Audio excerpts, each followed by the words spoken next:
여러분 안녕하세요. 지금부터 회색 코뿔소가 다가온다. 위험관리 잘해야.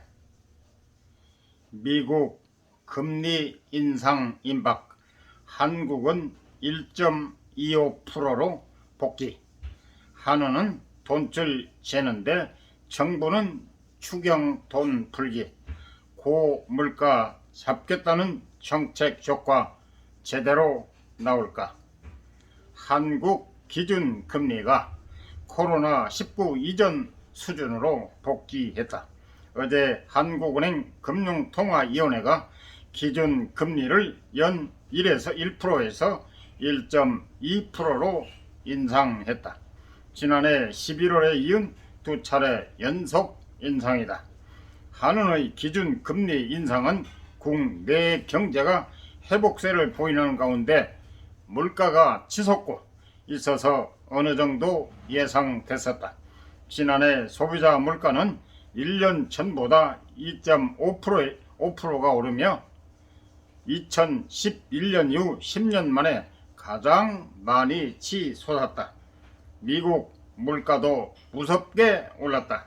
지난달 미국 소비자 물가는 1년 전보다 7%가 오르며 40년 만에 최대 상승폭을 기록했다. 미국이 예상보다 빠른 3월부터 금리를 올리고 인상 횟수도 3차례에서 4차례로 늘어날 것이라는 전망이 나오는 이유다. 제롬 파월 미 연방준비제도 FED 의장은 최근 기준 금리 추가 인상 가능성을 시사하며 통화 정책 정상화의 시그널을 계속 던지고 있다. 이주열 한은 총재도 어제 한국의 현 기준 금리 1.25% 수준이 여전히 완화적이라고 평가했다. 더 올릴 수 있다는 의미다. 기준 금리가 오르면 대출자 부담이 커진다. 지난해 9월 말 기준 가계 대출 전체 잔액 가운데 약 75%가 변동금리 대출이다.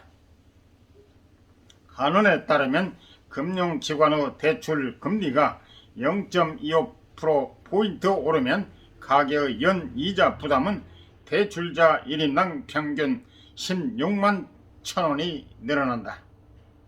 영끌까지 끌어모은 빚투 빚내서 투자로 무리해서 부동산 사는 건 힘들고 위험해진다. 거래는 줄고 집값 하락 압력도 커질 것이다. 중앙은행이 코로나 2기 대응을 위해 넉넉하게 풀었던 돈줄을 되갚는 건 불가피하다. 한국이 지난해 일찌감치 시작했고 곧 미국도 시작한다. 미국이 금리를 올릴 때마다 신흥국은 달러가 빠져나가 몸살을 앓았다. 2013년 긴축 발작이 대표적이다. 아시아 신흥국의 경우 이번엔 경상수지도 괜찮고 애완도 넉넉히 쌓아서 과거와는 다를 것이라는 분석이 나온다. 하지만 이창용 국제통화기금 IMF 국장은 코로나 2기 대응 과정에서 아시아의 빚이 많이 늘어나 국제금리 인상이 아시아 경제의 회복세를 둔화할 가능성이 있다고 경고했다. 한국이 선진국보다 먼저 금리 인상을 시작한 부분도 조금 불안하다. 요즘 주요국 중앙은행은 선제적인 통화 정책 대신에 데이터에 기반한 통화 정책을 선호한다. 경기가 확실하게 살아나고 있음을 데이터로 확인하고 나서야 신중하게 결정한다. 실기했다는 비판을 나중에 들을 망정 돌다리를 두드려가며 안전하게 나간다. 부동산과 가계 빚 때문에 혹은 오는 3월 말 끝나는 총재 임기 때문에 한원이 너무 서둘러 움직인 건 아닌가 하는 시각이 일부 있다. 만약 그렇다면 경기 과열을 막은 게 아니라 경기 회복에 찬물을 끼얹어 스태그플레이션, 즉 고물가 속의 경기 후퇴로 이어질 우려가 있다. 한국개발연구원 KDI는 지난해 11월 다른 선진국과 비교해 한국의 금리 인상을 조금 일찍 시작했고 속도도 다른 국가보다 상당히 빠르다며 가파른 금리 인상이 경기 회복을 지나치게 시작하지 않도록 유의한다고 했다.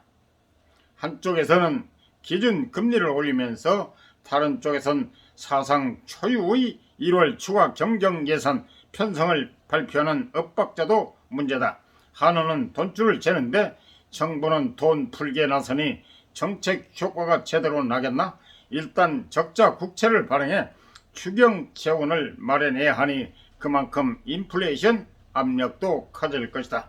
고승범 금융위원장은 이틀 전 멀리 있던 회색 코뿔소가 가까이 다가오기 시작하는 상황이라고 했다. 회색 코뿔소는 충분히 예상할 수 있는데도 간과하는 예입니다. 가계 부채, 미국 금리 인상, 중국 경기 둔화, 미중 갈등 등이 올해 예상되는 회색 코뿔소다.